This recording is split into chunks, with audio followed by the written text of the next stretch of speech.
Hey, bonjour amis motards et non motards. Dans cette vidéo, nous allons parler d'un sujet pas très joyeux mais qui m'a été demandé, les statistiques des accidents moto dans le monde. Alors commençons d'abord par notre propre pays, la France. Alors il faut savoir que le deux roues en France, ça représente moins de 2% du trafic, soit environ 2 500 000 motos. Alors en 2023, il y a eu 706 motards qui sont décédés et 5400 motards qui ont été gravement blessés. La part des hommes qui ont été tués sur la route est nettement supérieure à la part des femmes. Ils représentent 92% pour les hommes et 8% pour les femmes. Alors là, vous allez me dire que oui, il y a plus d'hommes que de femmes à moto, mais sauf que ces statistiques sont à peu près les mêmes pour les autres moyens de locomotion, donc messieurs, on n'a pas notre mot à dire, on conduit moins bien que les femmes. Alors, il faut savoir que les accidents mortels à moto surviennent principalement chez les jeunes de 25 à 34 ans, suivis de très près de la catégorie des 55-64 ans. Parmi les causes des accidents mortels,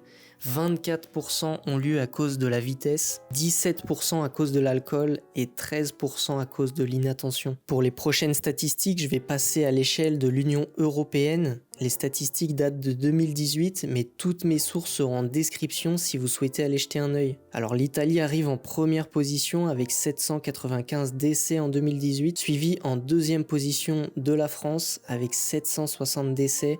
Et en troisième position, nous avons l'Allemagne avec 697 décès. Cependant, si nous calculons le nombre de morts pour 1 million d'habitants, le classement n'est plus du tout le même. L'Italie, qui était première, passe 7e.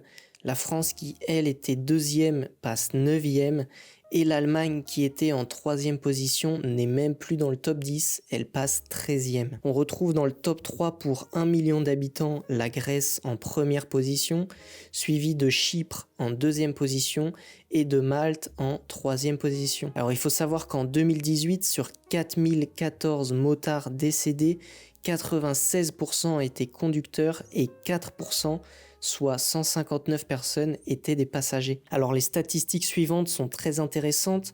57% des accidents mortels ont lieu en zone rurale, 38% à la campagne et 6% sur les autoroutes. Cela montre bien à quel point les routes de campagne sont dangereuses. Alors on peut se dire que la route est moins fréquentée, donc notre vigilance baisse, ou alors celle des autres conducteurs peut baisser. De plus, en zone rurale, on a des routes plus abîmées, on a les feuilles, on a les trous dans la route et même les animaux qui peuvent surgir. Donc c'est des facteurs à prendre en compte et je pense que c'est pour cela qu'il y a beaucoup plus d'accidents en zone rurale. Passons maintenant sur les statistiques des États-Unis. Alors aux États-Unis, nous comptons environ 8,8 millions de motos en circulation pour 330 millions d'habitants. Je vais donner les statistiques des accidents aux États-Unis et ensuite je vais les comparer avec la France. Mais alors ne vous inquiétez pas, je vais les diviser par 5. Pourquoi par 5 ? Parce que si vous faites 330 millions d'habitants aux États-Unis divisé par 66 millions d'habitants en France, on obtient 5. Donc nous sommes 5 fois moins nombreux en France. Alors aux États-Unis, il y a entre 75 et 98 000 blessés par an, comme vous pouvez le voir dans le tableau. Et le nombre de morts, lui, varie de 4 600 à plus de 6 100 ces dernières années. Donc si je mets ces chiffres proportionnels à la taille de la France, ça représente 15 500 blessés. Je me suis basé sur les chiffres de blessés les plus récents aux États-Unis. Donc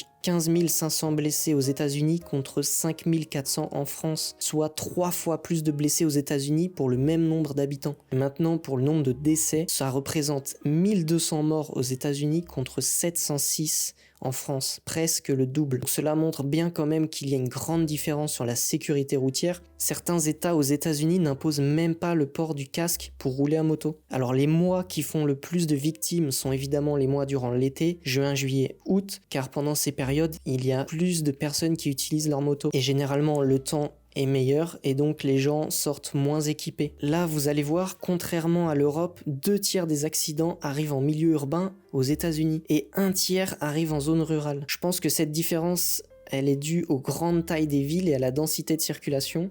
Les zones rurales aux États-Unis sont très très grandes et il y a sûrement moins d'accidents. Et il y a sûrement moins d'accidents parce que les motards roulent plus souvent en ville. Après ça, c'est mon point de vue. Si je me trompe, n'hésitez pas à me le dire en commentaire et à m'expliquer la véritable raison de cette différence avec l'Europe. 45% des accidents mortels se produisent en week-end et 55% en semaine. Ça signifie qu'il y a pratiquement autant de morts sur 2 jours que sur 5. Et bon, cela se comprend tout à fait parce que le week-end, les gens sont souvent en repos et donc en profitent pour aller rouler. Concernant la répartition des taux de mortalité hommes-femmes, elle est identique aux pays européens. 92% sont des hommes, 8% sont des femmes. Par contre, concernant les raisons des accidents, vous allez voir, là ça fait peur. 33,5% sont liés à l'alcool, soit 2 fois plus qu'en France, 17% en France, 37% à la vitesse contre 24% en France et 7% à l'inattention. Là, ça fait presque 2 fois moins par rapport à la France. Donc, on peut dire qu'aux États-Unis, ils sont un peu plus attentifs qu'en France. Alors là, nous avons une statistique assez particulière que nous n'avons pas en France. Il s'agit des accidents mortels avec et sans port du casque. Car oui, comme je vous l'ai dit, le port du casque n'est pas obligatoire dans tous les États. Donc 61,1% des motards portaient le casque contre 35,3% qui ne le portaient pas. Ça veut dire que plus d'un tiers n'avaient pas de casque lors d'un accident mortel. Et donc ça veut dire que s'ils avaient porté le casque, peut-être qu'ils auraient pu survivre à leur accident. Je vous mets un tableau avec le top 10 des états les plus dangereux à moto. Si jamais ça vous intéresse, n'hésitez pas à faire pause sur la vidéo.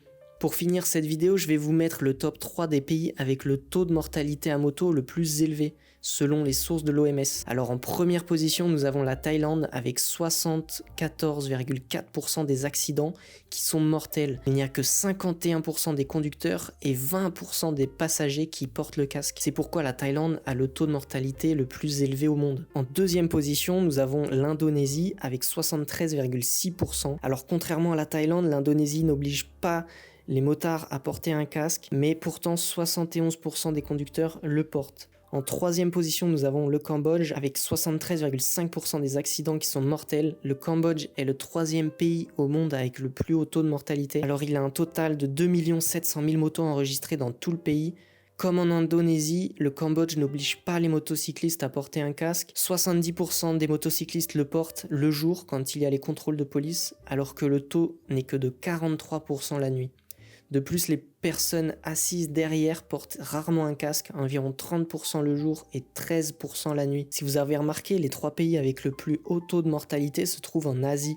Les 2 roues là-bas sont un moyen de locomotion très utilisé car la population est très dense et ça permet de se déplacer plus facilement. Néanmoins, les mesures de sécurité ne sont pas très adaptées et surtout pas appliquées. Et cela entraîne malheureusement de très nombreux décès. J'espère que cet épisode vous aura plu. J'ai essayé de faire de mon mieux, même si les propos de cette vidéo sont assez délicats. Toutes mes sources pour les chiffres sont dans ma description. Si la vidéo vous a plu, n'hésitez pas à vous abonner, ça m'aide énormément. Et vous pouvez laisser un like et un commentaire pour mettre ma vidéo en avant. Sur ce, je vous dis à bientôt et ride safe. Ciao!